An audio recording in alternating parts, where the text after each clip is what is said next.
The rain came in from the moors without warning, the way most trouble did in North Yorkshire. It was the 3rd week of November, 1818, and the lane between Hartwell Farm and Caverley Hall had turned to mud an hour before Cecily reached it. She had not planned to walk. She had planned to send another letter, a 3rd letter, in fact, more direct than the 2nd, with the relevant clauses from the deed of conveyance copied out in her own hand, so that there could be no further confusion about what the sale of Marin Field would mean for her access to the lower pasture. But the letter had not arrived in time. The solicitor's notice had. And so here she was on foot in November, because her brother Thomas had taken the horse to Harrogate 3 days ago, and had not yet seen fit to return it. The gates of Caverley Hall appeared through the grey. Iron, tall, the kind of gates that were designed to make a visitor feel the distance between where they stood and where they were not yet permitted to be. Cecily had passed through them perhaps a dozen times in her life, twice as a girl, accompanying her father on estate business, once at a neighbourhood dinner that her mother had dressed her for with unusual care, and several times in the years after that, during the period she did not name to herself anymore. She pushed the left gate open. It swung easily, which surprised her. She had expected resistance. The drive was gravel, or had been. Leaves had gathered in the low places, and the rain was doing what rain did. She kept to the grass edge, where her boots had some chance of remaining intact, and walked the 1/4 mile to the front steps with her head down and her document case pressed against her side beneath her cloak. The case was oilcloth. The documents inside it were dry. This was the most that could be said for the situation. She did not look at the house as she approached. She had decided on the walk over that she would look at the door, and only the door, knock, state her business to whoever answered, and be shown into whatever room was designated for persons conducting estate matters. She would conduct the matter. She would leave. She had managed 3 years without being in the same room as Edmund Caverley. One afternoon was entirely within her capability. She knocked. The door opened before she had fully lowered her hand. It was not Mrs. Paget. It was Edmund himself, which was wrong and impractical, and the first of several things that afternoon that refused to go as she had arranged them in her mind. He was in his shirt sleeves, which meant he had come from somewhere in the house rather than from out of doors, and he was holding a folded letter, which he lowered slowly as he registered who was standing on his step. For a moment neither of them spoke. The rain fell. Somewhere behind her a crow called once from the elm line and went quiet. "Miss Hartwell," he said. "Mr. Caverley." She kept her voice level. She had practiced it on the walk. "I apologize for arriving without notice. I wrote to Mrs. Paget 3 days ago, but I believe the letter was delayed. May I come in?" It was not quite a question. He stepped back from the door. The entrance hall of Caverley Hall was exactly as she remembered it, which was irritating. The flagstone floor, the dark oak staircase, the portraits of Caverleys going back to the reign of George II, all of them with the same set jaw and the same expression of mild dissatisfaction with everything in their immediate vicinity. Edmund fit the portrait gallery well. He always had. She pushed her hood back. She was wetter than she had intended to be, and was aware of it with the particular discomfort of someone who had planned to arrive composed. "Are you walked?" he said. He was still looking at her with the expression she did not want to catalogue. "Thomas has the horse." "You should have sent word. I would have sent the carriage." "I did not want the carriage." She turned to face him directly, because looking away was not a thing she permitted herself. "I want to discuss the sale of Marin Field. I understand the papers are to be signed at the end of the week, and I would like to present a formal objection before that occurs." Something moved through his expression and settled. "Come through to the study." She followed him. She looked at the back of his head and the set of his shoulders, and thought with clinical precision that 3 years had not changed him in any way she could identify. This seemed unfair. She had cut her hair. She had learned to manage a household budget. She had developed, in the long months after he had made his choice, a comprehensive theory of self-sufficiency that she had put into daily practice until it no longer required effort. She had changed considerably. He had simply continued to exist, in this house, in this county, looking exactly like Edmund Caverley. The study was warm. A fire had been lit, and the room smelled of wood smoke and old paper, and she recognized the desk and the 2 leather chairs and the window that looked out over the kitchen garden, and all of it was unbearable in the quiet, manageable way that she had grown accustomed to. She did not sit until he gestured to the chair across the desk. Then she sat, placed the document case on her knees and opened it. "The deed of conveyance for Marin Field," she said, drawing out the relevant pages, contains a covenant from 1791 establishing a right-of-way across the south boundary for the use of Hartwell Farm. If the field is sold to Mr. Ashford, that covenant passes with the land. But Mr. Ashford has already indicated, through his solicitor's letter, which I have here, that he intends to enclose the south boundary within the first season. She placed the letters on the desk between them. He did not pick them up immediately. He was watching her with that particular stillness he had, the kind that other people sometimes mistook for indifference, and she had long since stopped making that mistake. "I am aware of the covenant," he said. "Then you are aware that enclosing the boundary would render it void?" "Yes." "And you intend to sell regardless?" A pause. "I had not yet signed." "The week ends Friday." "I am aware of when the week ends, Miss Hartwell." She held his gaze. He held hers. Outside, the rain intensified against the window glass, which was the kind of thing North Yorkshire did when you least required its assistance. "The lower pasture," she said, keeping her voice even, "accounts for a third of our grazing. If access is lost, we cannot sustain the flock through winter. Thomas is already—" She stopped. She had not meant to mention Thomas. Edmund waited. "The farm requires that access," she said. "I'm asking you to either decline the sale or include a protective clause in the conveyance before you sign." He picked up Mr. Ashford's solicitor's letter. He read it. He set it down and picked up the deed and read the relevant passage, and she watched his face while he did it and tried to feel nothing in particular, which was only partly successful. "I did not see this letter," he said of the solicitor's correspondence. "Your estate agent handled the negotiations. Dawson should have brought this to me." "Perhaps." She kept her tone neutral. "Regardless, I am here now." He set the papers down and looked at her, and she saw the moment he registered the full weight of what she had not said, that she had walked a mile in November rain rather than risk a delay of even a day, because the farm could not absorb the loss, and that she had done this without asking anyone for help, and that she had done it knowing full well whose door she was knocking on. "You are soaked," he said. "I am functional." Cecily. "Miss Hartwell." The correction came out cleanly, without heat, which she considered one of her finer achievements of the afternoon. He was quiet for a moment. Then, "Will you permit Mrs. Paget to bring you something warm while I review the full conveyance? This will take a quarter of an hour." It was precisely the correct thing to offer. Practical. Unloaded. She could not refuse it without appearing petulant, and she was not petulant. She was competent and cold and here on legitimate business. "Thank you," she said. "That would be acceptable." He rose and went to pull the bell. She looked at the window and not at his desk, and specifically not at the left-hand drawer of his desk, which was closed, and which she had absolutely no reason to look at. Mrs. Paget arrived with tea and a dry shawl, and the expression of a woman who had been hoping for exactly this development and was exercising considerable restraint about it. "Miss Hartwell," she said, settling the tray with the practiced efficiency of 20 years in this house. "I am sorry about the letter. I only received it this morning." "It is no matter, Mrs. Paget. The important thing is that it arrived." "Indeed." Mrs. Paget poured the tea and set the shawl on the arm of Cecily's chair with a decisiveness that suggested it would be placed around her shoulders if she did not place it there herself. "And how is the farm? I heard the August shearing went well." "Tolerably well." Cecily accepted the tea and after a moment picked up the shawl. It was warm and smelled of lavender and cedar, and she disliked how much she appreciated it. "We have managed." Mrs. Paget's expression softened, with something that was not quite pity and not quite admiration, but lived in the territory between them. "You always do, miss." Edmund had taken the deed and the relevant correspondence to the window on the far side of the room, and was reading with his back to them. He did not participate in the exchange. She was aware of this in the way she was aware of the fire, as a source of warmth she was not going to acknowledge.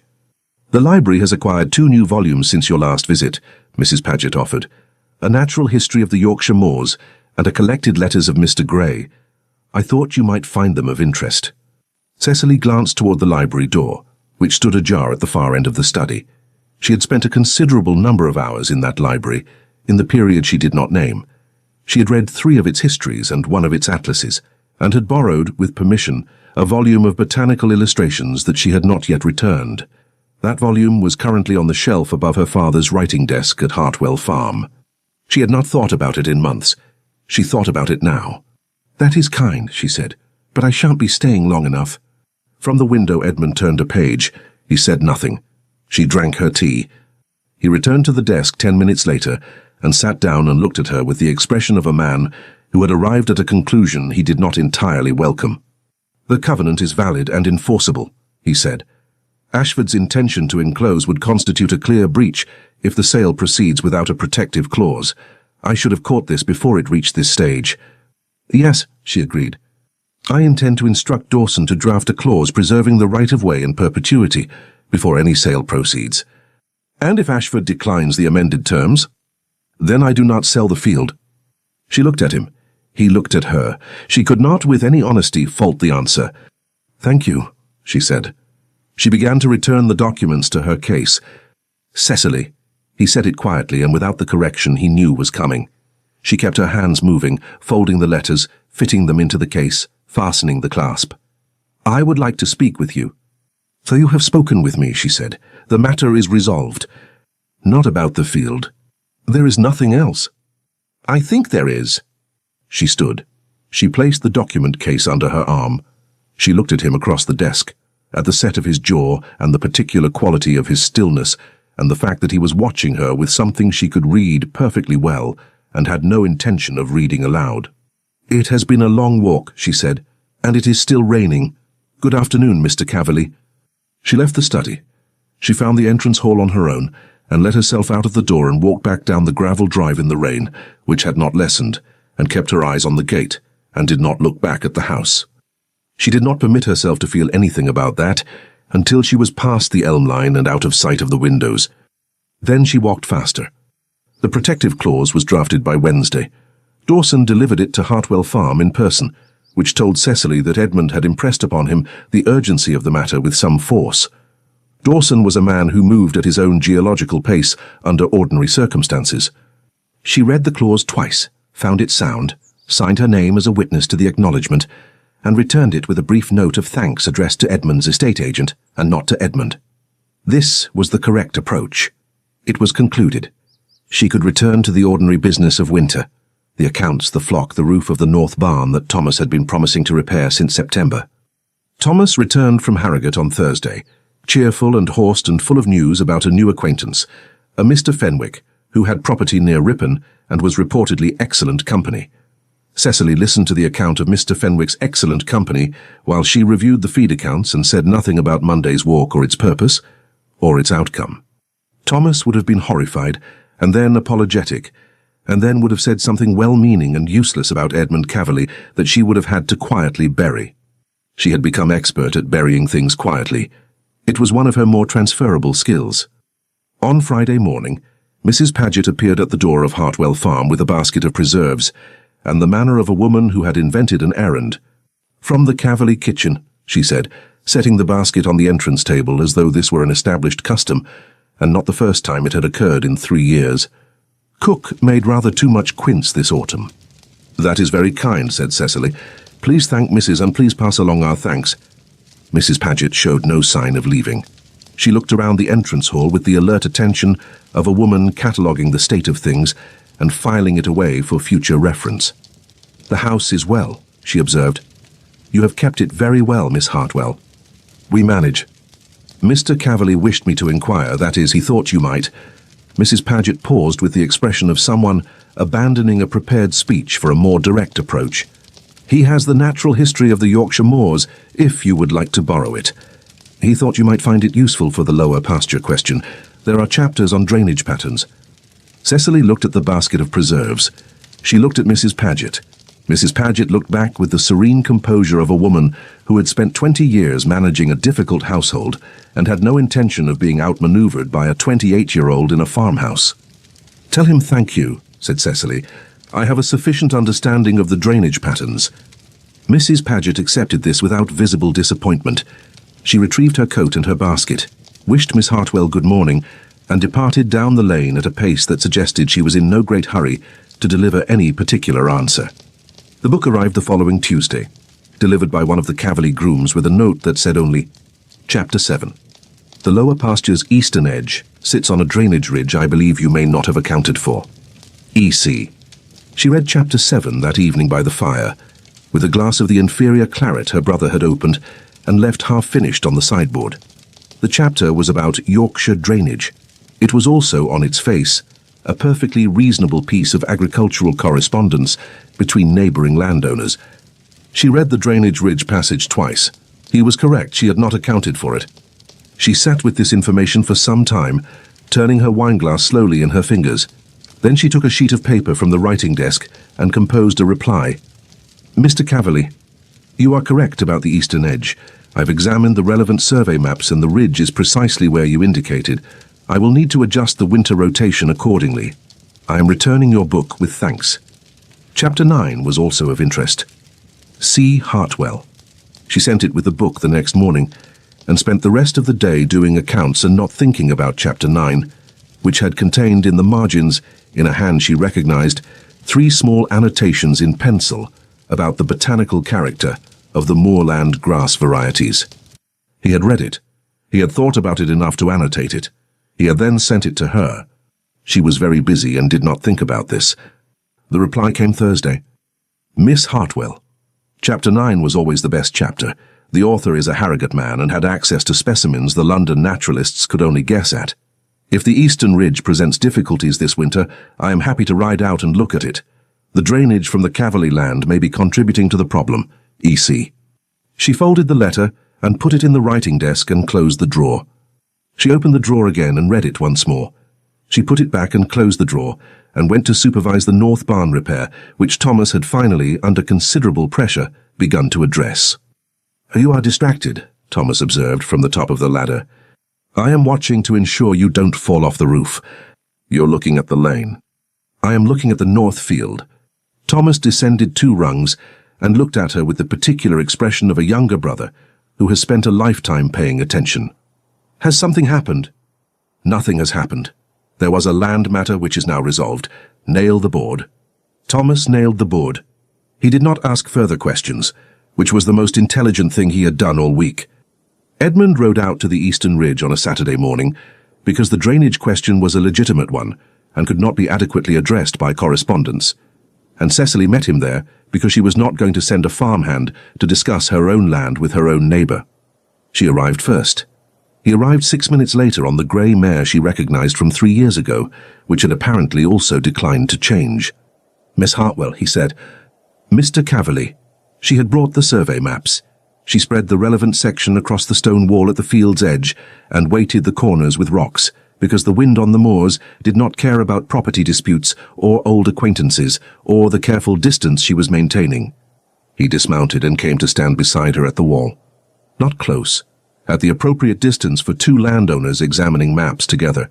She was aware of the distance with more precision than she would have liked. Here, she said, pointing. And here. The ridge runs northeast, which means the winter runoff from your upper field is feeding directly into my eastern pasture. He leaned over the map. And you've seen standing water there? Every November for 2 years. I should have noticed this from my side. He said it without qualification or excuse, and this was one of the things about him that she had never successfully argued herself out of admiring. He was honest about his failures in exactly the way that made them impossible to hold against him for long. She concentrated on the map. If you were to redirect the drainage channel from your upper field, here to the northwest, it would solve the problem entirely. I could absorb the cost of the channel work on my side of the boundary. There's no need for that. The source is on Caverley land. I'll have it dug before the end of the month. I would prefer to share the cost. Miss Hartwell. I would prefer, she said quietly, not to be obligated. He went still beside her. She looked at the map and not at him, but she felt the quality of his stillness change, the recognition that she had said something more than she meant to say, or perhaps exactly what she meant to say, which was worse. I understand, he said after a moment. Good. The wind lifted the corner of the map. They both reached for it.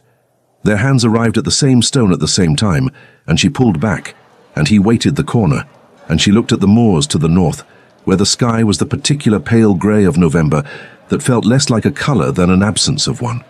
How is Thomas? He asked. Well, he has a new friend in Harrogate. And the farm? Managing. She rolled the map and tucked it under her arm. As I said, Cecily. She did not correct him this time, and this was a concession she noticed and was annoyed by. I want to say, please don't. A silence. The wind. Somewhere on the moor, a curlew called its long descending note and was swallowed by the grey. "Not today," she said more quietly. "The drainage is what matters today." He looked at her for a long moment, with an expression she could read the outline of and refused to fill in. Then he nodded once, and she appreciated it. The absence of pressure, the acceptance of the boundary, in spite of herself. "I'll send Dawson's man before the month's end," he said. "Thank you." She walked back toward the farm lane without looking behind her. She heard him remount.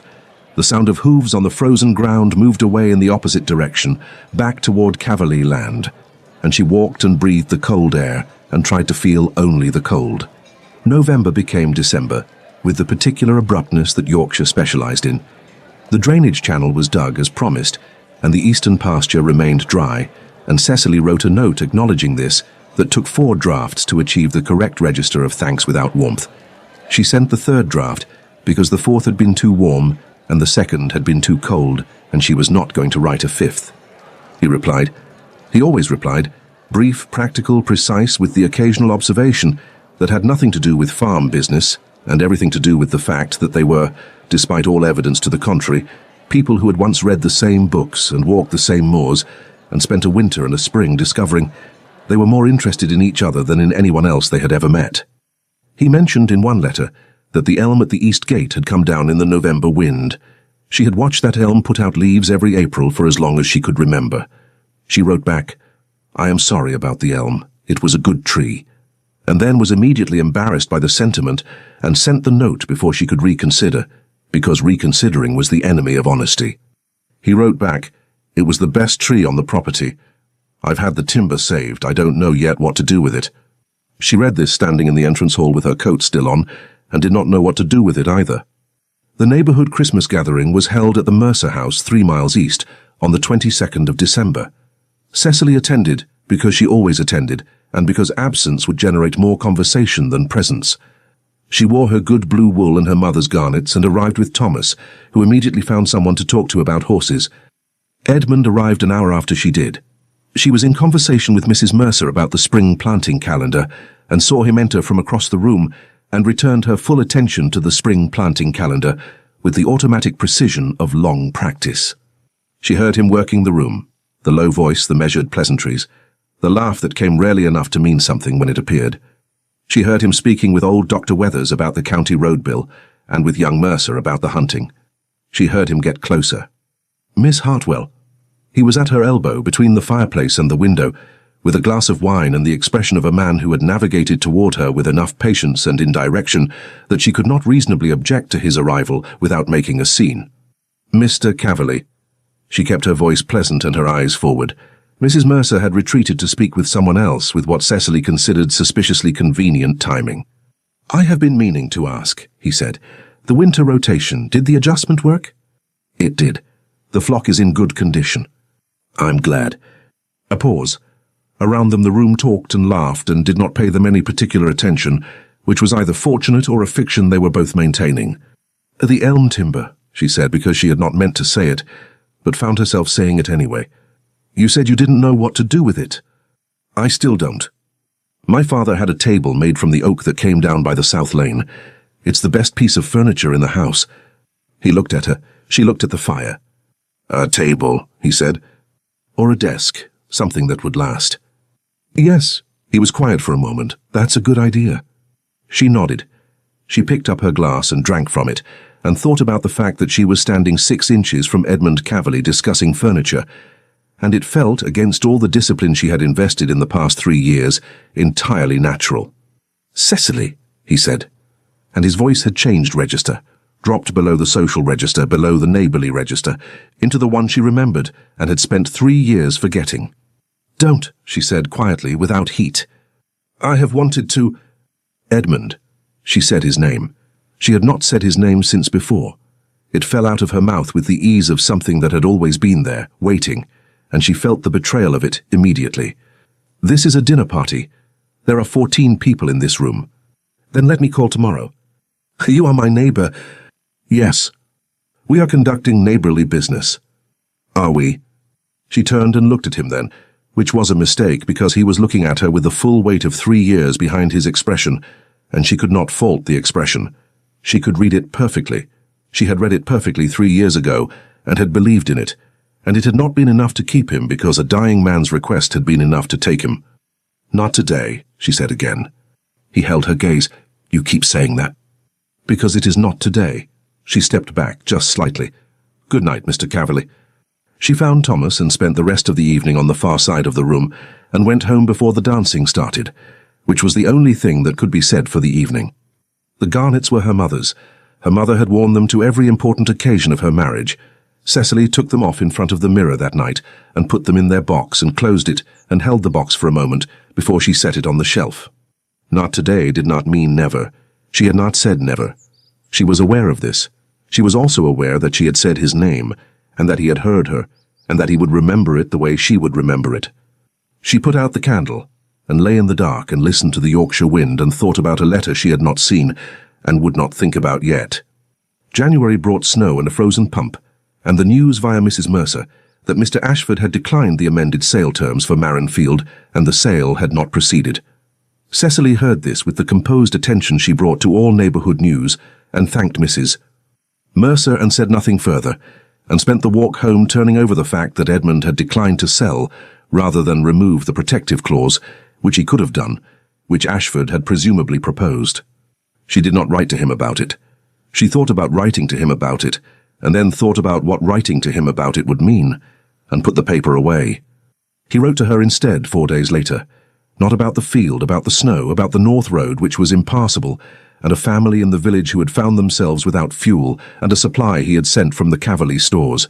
He mentioned it the way he mentioned most things he did quietly, briefly as a fact, not as a virtue. He asked if there was anything the farm required. She replied, "The farm is well supplied, thank you for the inquiry. What you have done for the Hobson family is a kindness. C.H." She looked at this note for a long time after she had written it. Then she added below the signature, "I heard about Marin Field. Thank you." She sent it before she could remove the last line. He came to the farm on a Thursday in the second week of January. She did not know he was coming.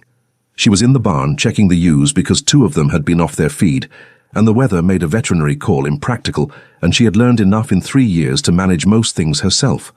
She was in her oldest dress, and her father's coat and her boots were not the ones she would have chosen if she had known she was going to see anyone. Thomas met him at the gate and brought him around, because Thomas had no instinct for when his timing was catastrophic. "Edmund Caverley," said Thomas, appearing at the barn door with the cheerful obliviousness that was his defining characteristic. "Come to look at the drainage situation," he says. Edmund stood in the barn doorway in the winter light. He looked at her. She looked at him from her position beside the larger ewe, with straw in her hair and her father's coat buttoned wrong. "The drainage situation," she said.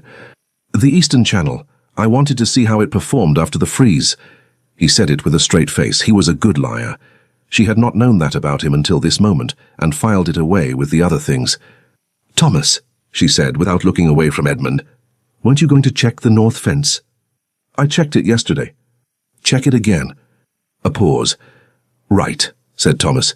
He retreated with the good-natured incomprehension of a man who understood that he was being removed from a conversation without understanding why.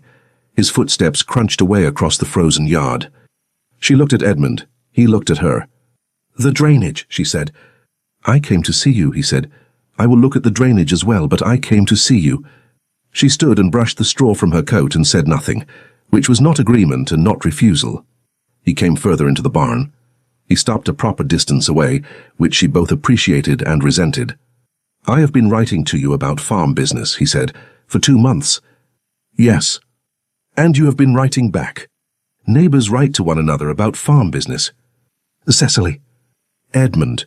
His name again. She could not seem to stop saying it, which was a failure she acknowledged and moved past. "What do you want me to say?" "I want you to say what you think." "I think," she said carefully, "that you are a man who made a promise and kept it, and that I respect you for it, and that it cost me considerably, and that the cost does not disappear because the circumstances changed." He was quiet for a moment. "No, it doesn't." "Then you understand why I cannot simply—" She stopped. She turned and checked the ewe's water, which did not need checking. "You spent 3 years as an engaged man, and I spent 3 years watching you be one." "I know." "You chose it." "I chose to honor my father." His voice was even, but she heard what was underneath it. I would not have chosen to lose you. You chose both. He did not deny it. This was again the thing about him that she could not argue with, the honesty about what he had done, and what it had cost, and what he did not pretend otherwise. She had spent 3 years being angry at him, and the anger had always run up against this. He was not a man who made excuses. I know, he said again. I am not asking you to forgive it. I am asking you to... He stopped. He looked at the hay-strewn floor of her barn, which was probably not what he had imagined for this conversation, and she saw the corner of his mouth move in something that was not quite a smile. I am asking you to say his name again. She looked at him. I have said it twice, he said. At the Mercer dinner and just now, and both times you've looked as though you hadn't meant to.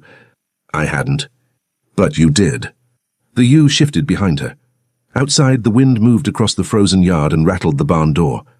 Edmund, she said deliberately this time, looking directly at him, and watched him receive it.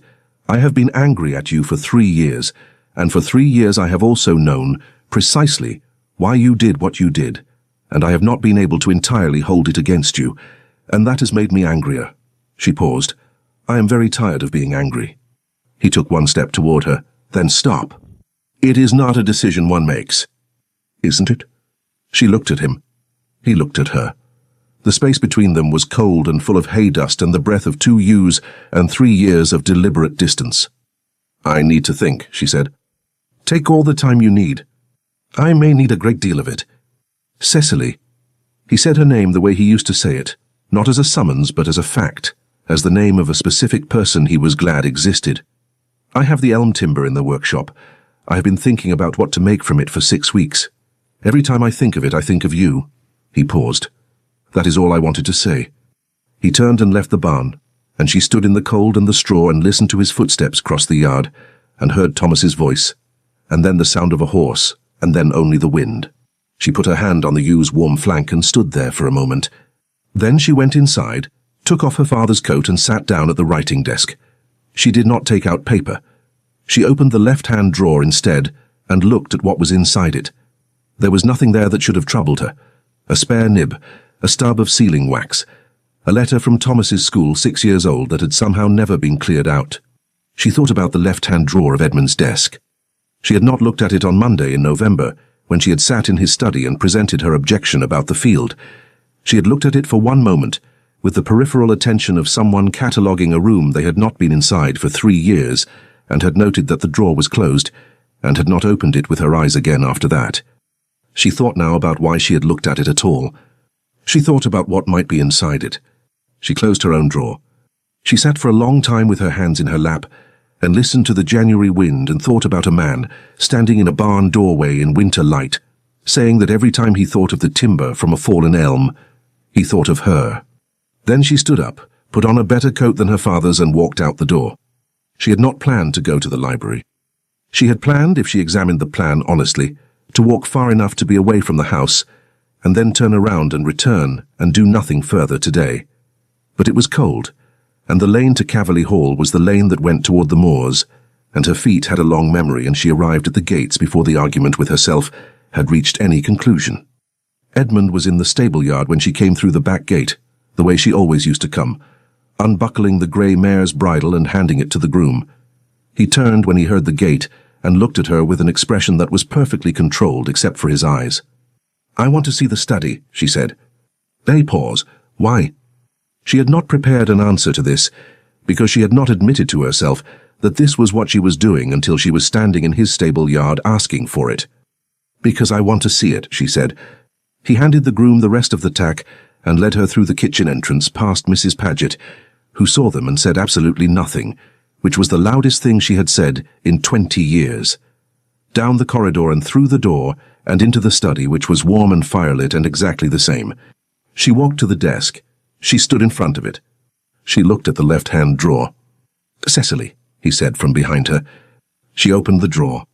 Inside it was a letter, folded once. The paper had yellowed slightly at the edges, which happened to paper kept for 3 years in a wooden drawer. Her name was written on the outside in his hand. Not Miss Hartwell. Her name. She picked it up. She turned around. He was standing just inside the door with the expression of a man watching something he cannot stop, which is different from the expression of a man who wants to stop it. When? She said. The week before my father died. His voice was even.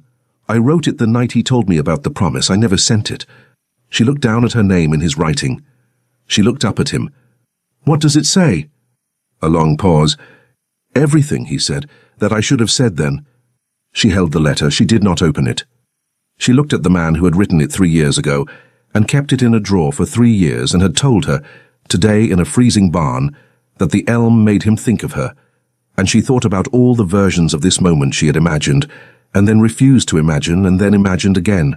And she thought about being tired, and she thought about 3 years, and she thought about the particular quality of his expression.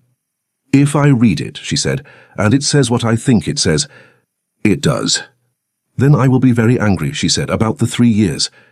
I know. And I will need you to sit there, she pointed to the chair across the desk, and let me be angry about it without defending yourself, because there is no defense, and we both know it. Something moved through his face, grief and relief, and something that was neither. Yes, he said. She sat down in the chair on her side of the desk. He sat down in the chair on his. The fire burned, the snow pressed at the window. She unfolded the letter. She read it. She read it twice. Outside, the January wind moved across the moors of North Yorkshire, indifferent and ancient and entirely unaware that inside a study in Caverley Hall, a woman was sitting with a 3-year-old letter in her hands and crying with the controlled, furious precision of someone who has been right about everything and is now faced with proof of it. Edmund sat across from her and said nothing, which was exactly what she had asked him to do, and was the correct thing, and she hated him for it a little, and was grateful, and was very, very tired of the past 3 years. She folded the letter. She set it on the desk between them. She pressed her hands flat on the surface and breathed. Well, she said. Well, he said. The fire cracked. The snow fell. Mrs. Paget in the kitchen corridor found something to organize at considerable volume, and found it took rather a long time. The letter stayed on the desk between them. Cecily did not touch it again. She had read it twice, and that was sufficient. She knew what it said, and she knew what it meant. And she knew, sitting in the leather chair across from Edmund Caverley, with her hands pressed flat on the desk surface, that she was going to have to decide what to do with all of it. The knowledge, the 3 years. The fact that he had written every word of it, and folded it and put it in a drawer and left it there while he went, and did what his father had asked him to do. She looked at the fire. Tell me, she said. Tell me what he said to you, your father. Edmund was quiet for a moment. Then, he called me in on a Tuesday evening. He had been ill for 3 weeks, and we all knew it was close. He asked me to sit down. He paused. He told me that the estate was in worse condition than I knew, that there were debts I hadn't been told about, accumulated over 10 years, kept out of the accounts I was shown. He told me the Ashford family had approached him 2 years prior about a consolidation of the land holdings, and that he had refused it then, but that the situation had changed, and that a marriage to Charlotte Ashford would settle the debt and secure the tenants and the farms. And you said yes, Cecily said. I said I would think about it. And then? And then he died 4 days later. He said it flatly, without self-pity. He died on the Saturday, and I was his executor, and I had 4 days of knowing what he had asked, and not having given him an answer. Cecily looked at him. She understood the logic. She had always understood the logic. Understanding it had never made it easier. You could have come to me, she said. Yes. Before, in those 4 days. Yes. You didn't. No. He looked at the fire. I told myself it wasn't fair to ask you to wait for an outcome I couldn't promise, that the honorable thing was to make the decision before I spoke to you again. He paused. That was not the real reason. She waited. The real reason, he said, was that if I had come to you and told you what I was considering, you would have said something that made it impossible to choose duty. And I knew it, and so I chose not to give you the opportunity. The fire cracked. The snow at the window had thickened to a steady fall, the kind that settled in and meant business. That is the most honest thing you have ever said to me, she said. I have been working up to it for 3 years. She looked at him, at the set of his jaw and the quality of his stillness, and the fact that he was watching her with an expression that held nothing back. No performance of composure, no careful management of what she was permitted to see. I was not given the chance to choose, she said. You made the choice for me about my own life, and then sent me a very correct letter about how you hoped I would understand and wished me every happiness. She heard the edge in her own voice and did not moderate it. Do you know how many times I read that letter? No. Twice, she said, and then I burned it, because reading it more than twice would have been a form of self-destruction I wasn't willing to permit. He closed his eyes for a moment, opened them. I know, he said. I knew it was wrong. I knew it the moment I sent it. I wrote the letter in the drawer the same night when I understood what I had done, and then kept it. And then kept it. He held her gaze. Because sending it would have been worse. You had already received the correct letter. Sending the real one afterward, asking you to carry the weight of what I felt while I went and honored the engagement. That would have been cruelty, not honesty. She sat with this. It was, she acknowledged silently, the conclusion she would have reached herself. It did not make her less angry. It did make him less of a villain, and she had never quite managed to make him a villain, which had been one of the central frustrations of the past 3 years. I need you to understand, she said, that while you were engaged to Charlotte Ashford, I ran a farm. I managed an estate in debt. I buried my father. I learned to do every single thing that needed doing without asking anyone for help, because asking for help required trusting that help would remain, and I had recent evidence that it didn't. His expression did not shift, but something behind it did. I know, he said quietly. You don't. You know the surface of it. You don't know what it costs to be that capable. A long pause. Tell me, he said. She had not expected that. She looked at him. The directness of it, the willingness to receive what she had to say without flinching, and felt the anger she'd been carrying shift in her chest, not disappear, but change shape, the way ice changes when you bring it into a warm room. It costs, she said, the ability to let anyone in.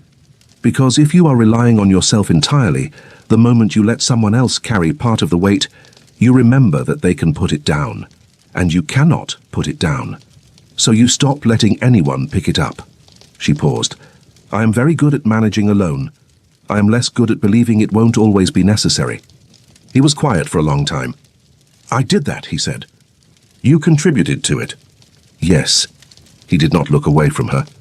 And I am asking not for forgiveness, because that's yours to give or not give as you see fit, and at whatever speed you require. But I am asking whether it is possible, whether I am not too late. She looked at the letter on the desk between them. She thought about the Eastern Ridge and Chapter 7, and the elm he hadn't yet decided what to do with. She thought about Mrs. Paget's basket of quince preserves and the annotations in the margins of the natural history.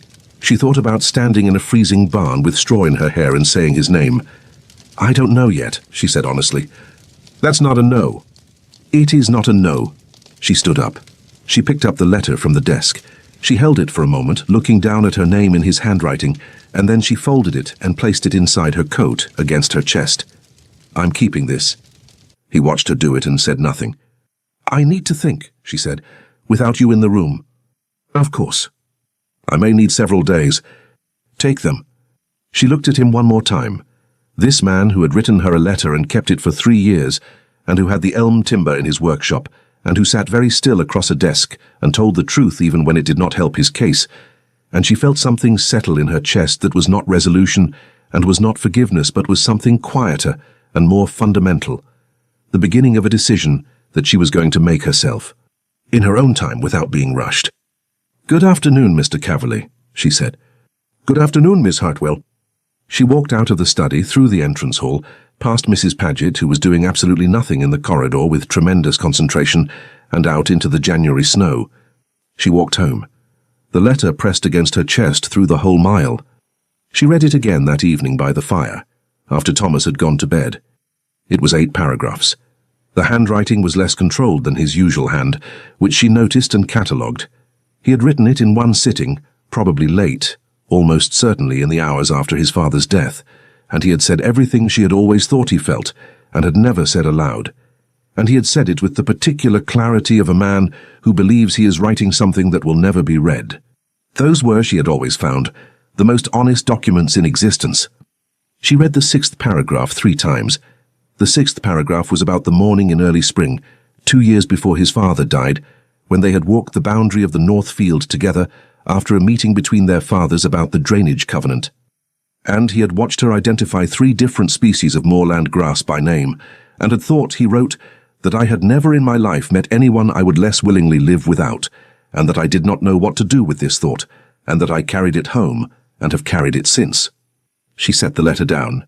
She sat for a long time. Then she went to the writing desk and took out a sheet of paper and picked up her pen and wrote, "Edmund." She stopped.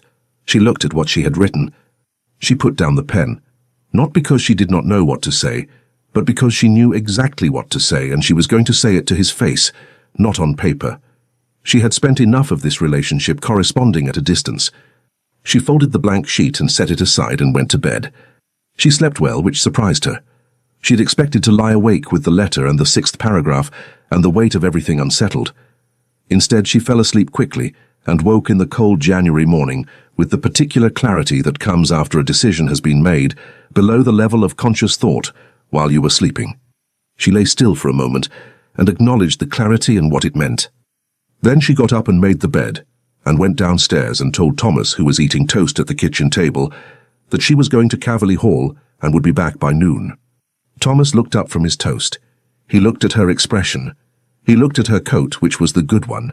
"Right," he said, in the tone of a man who has understood something and is choosing not to embarrass anyone by acknowledging it. "I'll see to the feed." "Thank you," she said. She walked out into the January morning. The snow had frozen overnight, and the lane crunched under her boots, each step precise and loud in the cold air. The sky was the hard, pale blue that came after a Yorkshire snowfall, the kind that looked almost warm until you were standing in it. The fields on either side of the lane were white and undisturbed, except for a line of rabbit prints running along the Caverley boundary wall, which she noted with the automatic attention of a woman who had spent 3 years looking at this landscape and learning it by necessity. She had thought on the walk over about what she wanted to say. She had thought about it in the organized, methodical way she brought to difficult problems, identifying the component parts, determining their order, anticipating the responses. She had then discarded all of it at the gate, because this was not a land dispute, and it did not benefit from the same approach. She went in through the kitchen entrance again. Mrs. Paget was there at the range, and looked up when the door opened with an expression of someone who had been quietly hoping for exactly this development since approximately 1815. "Miss Hartwell," she said with a composure that cost her something. "Good morning, Mrs. Paget. Is he in the study?" "The workshop," said Mrs. Paget. "At the back of the stable yard, the old grain store." Cecily thanked her and went back out into the cold. The workshop door was ajar. She could hear from outside the sound of work, the steady passage of a plane along a wood surface, the grain giving way in long strokes. She stood in the doorway for a moment before he heard her. The elm was on the workbench. He had begun to surface it, the first planks cut and laid flat, the heartwood dark and figured, the grain running in the long lines of a tree that had grown for 60 years before the November wind took it. He was working one of the planks with a smoothing plane, his coat off, his sleeves rolled, and he had not yet looked up. She knocked on the door frame. He stopped. He turned. He looked at her standing in his workshop doorway in the hard January light, and she saw what happened to his face when he saw her, and she thought, "There it is." "You came back," he said. "I told you I needed to think. I thought you meant several days." "I am faster than I indicated." She stepped into the workshop. It was warm, a small stove in the corner, the smell of fresh wood and sawdust, and the faint mineral smell of cold stone. She looked at the elm on the workbench. "You've started." "This morning," he set the plane down. "I decided it was a table." She ran her hand along the surfaced plank. The wood was smooth and cool, the grain visible in long parallel waves, dark at the heart and pale at the edge. It was a beautiful piece of timber. "It'll be a good table," she said. "Yes." He was watching her hand on the wood with an expression she had no desire to catalogue and every desire to look at. She turned to face him. "I have been thinking," she said, "about what you said yesterday, about not giving me the chance to choose." She paused. "You were right that it was wrong. You were right that it was not the real reason, and you were right that sending the real letter afterward would have been a different kind of cruelty." She held his gaze. "I have decided that I cannot hold against you the fact that you acted from the only code you had. Your father was dying. You had made a promise in the way men of your character make promises, which is to say irrevocably, and you kept it, and it cost you. I know it cost you." He did not speak. "The letter," she said, "told me the things I suspected and did not permit myself to know, and I spent a long time last night being angry about the 3 years, which I am still angry about. and I suspect I will be intermittently angry about it for some time to come, and I need you to understand that the anger will not be a retraction. It will just be the anger." "I understand," he said. "I am not finished. I know, I'm not moving." She looked at him, standing in his workshop with sawdust on his sleeves and the elm between them, and thought about the 6th paragraph and the morning on the boundary, and what he had written about carrying it home and carrying it since. "I am also tired," she said. "I told you yesterday I am tired of managing alone. I am tired of the discipline of it. I am very good at it, and I would like to be very good at other things as well." She paused. "I would like to choose." He was very still. "I would like to choose," she said again more quietly, "if you are asking." He crossed the workshop in 3 steps and stopped just in front of her, and she tipped her chin up and looked at him and thought that she had been this close to him in the barn and at the boundary wall and at the Mercer dinner, and it had never been possible to be this close before now, because before now neither of them had said the true thing. He lifted his hand and took hers, which was on the elm plank, and held it, and that was all, just held it. And it was the simplest and most devastating thing that had happened to her in 3 years. "I am asking," he said. "Then I am choosing," she said. He raised her hand and pressed his lips to her fingers once, and she felt it in her chest and did not analyze it. "Cecily," he said against her hand. Her name, the specific, plain, irreplaceable fact of it. "Edmund," she said back, and this time she had meant to say it entirely. They stood in the workshop for a while with the cold outside, and the stove warm and the elm on the bench between them, and she told him about the 6th paragraph, and he said he had written it last and almost cut it, and she said it was the best paragraph, and he said she was the only person who had ever made botanical taxonomy feel like a declaration.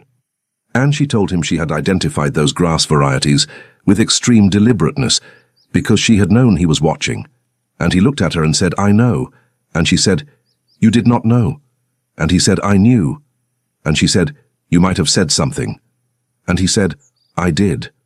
I invited you to walk the boundary," and she said, "That was your idea of courtship," and he said, "It resulted in you knowing the Eastern Ridge better than I do, so I believe it worked."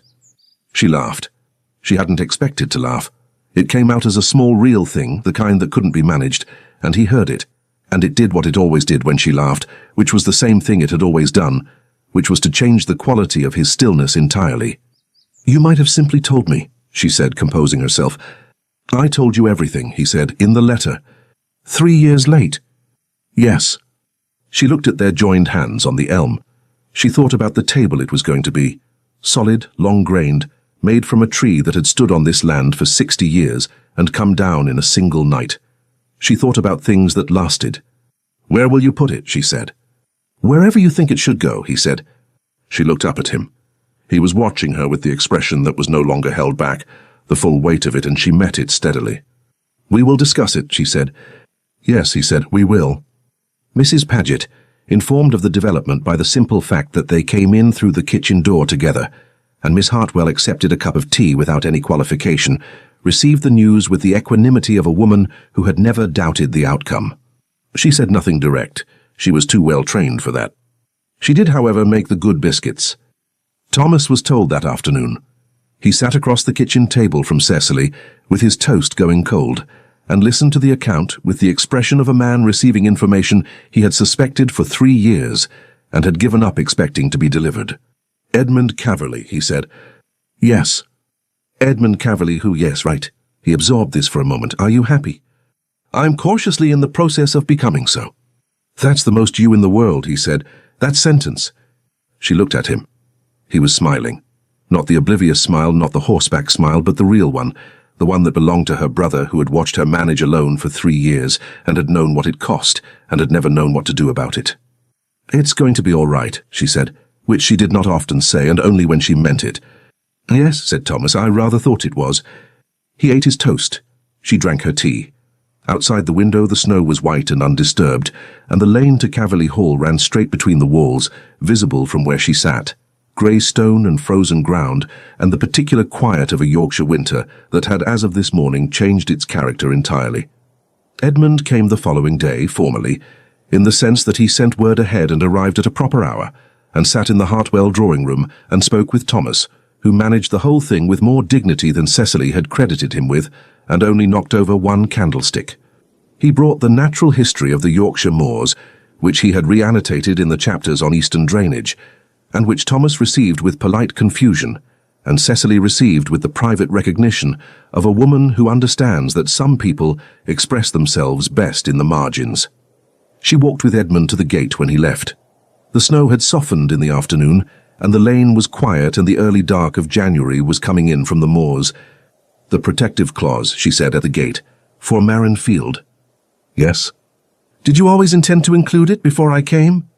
He considered this with the honesty that was his defining characteristic, and his most inconvenient quality. "I reviewed the conveyance for the first time the morning after Dawson brought it. I had not seen Ashford's solicitor's letter before. When I read it," he paused. "No, I would have caught it. But you hadn't looked." "I had not looked." He met her eyes. "I'm sorry for that." "I know," she said. "I believe you." She put her hand on the gate. He put his hand over hers briefly, the way he had in the workshop, and she let it stay there for a moment before she opened the gate and let him through. He walked down the lane toward Caverley Hall, through the last of the January light, and she watched until the line of the wall took him from view. She stood at the gate for a moment longer. The elm would be a table. It would take 3 months, he had told her, to do it properly, to let the wood settle and surface and finish, to do it the way it deserved to be done. 3 months was not a long time, measured against 3 years.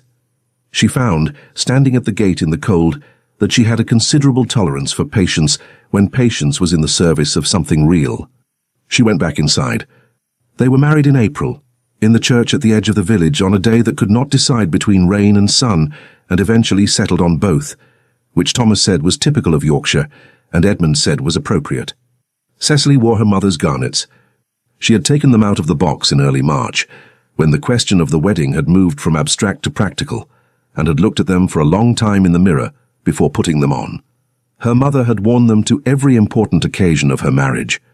They had sat in their box for 3 years, worn only twice since her mother's death, to the Mercer Christmas dinner and to one other occasion before that, which she remembered clearly during a period she now permitted herself to name. She wore them, they suited her, they had always suited her. The church was small and the congregation was the neighbourhood, the Mercers and the Weathers and the tenant families from both estates, and Mrs. Paget, who sat in the third pew and maintained an expression of composed satisfaction that she had clearly been practicing since November. Thomas stood up with Edmund. He knocked nothing over. Cecily walked in alone because her father was gone and she did not require a proxy, and stood at the front of the church and looked at Edmund Caverley, who was looking at her with the expression she had read correctly 3 years ago and had been right about, and said the words she had decided on in the full knowledge of what they cost and what they were worth. He said his words back in his even voice, and she heard what was underneath them. After, in the small gathering at Caverley Hall, she stood in the drawing-room with a glass of wine and watched Edmund speaking with Dr. Weathers across the room, and found that she was not cataloguing the distance, or managing the proximity, or maintaining any particular discipline about what she was permitted to feel. She was simply standing in a room in her mother's garnets, watching a man she had chosen across a distance that had never been as wide as she had required it to be. Mrs. Paget appeared at her elbow with the expression of a woman who has something to say and has decided to say it now. "I never doubted," she said without preamble. "I know," said Cecily. "He kept the letter for 3 years. I know that too. Men like him—" Mrs. Paget paused and straightened a small unnecessary adjustment to the tray she was carrying, which was a way of not looking too direct. "They do not keep letters they don't intend to send. They burn them, or they don't write them. He wrote it and kept it. That tells you a great deal." It tells me everything," said Cecily. Mrs. Paget nodded once, with the satisfaction of a woman who has been waiting 20 years to dispense this particular wisdom. The letter was in the writing desk at Hartwell Farm in the left-hand drawer. Cecily had returned it to her own keeping, which had seemed appropriate. He had kept it long enough. The elm table was in the study at Caverley Hall, surfaced and oiled and finished 3 weeks ago, the heartwood darker than the rest, the grain running long and sure. Edmund had put it beneath the north window where the light fell best. She had told him it was the right place. He had said he had thought so too. Across the room, Edmund looked up from his conversation with Dr. Weathers and found her. She held his gaze. He held hers. The garnets were warm at her throat. Outside the windows of Caverley Hall, the April light was moving through the rain, the way light moved across the Yorkshire moors in every season, briefly, with no promises, and entirely worth watching. She raised her glass slightly toward him across the room. He inclined his head once with the economy of expression that had always told her more than other men's speeches. She turned back to the gathering and the wine and the noise of the neighborhood, doing what neighborhoods do on such occasions. Beside her, Mrs. Paget was already finding someone else to see to. The letter was in the drawer. The table was under the window. The elm was a table and the 3 years were behind her, and there was a great deal of ordinary life ahead, which was the best and least manageable thing she could imagine. She was not afraid of it, not even a little.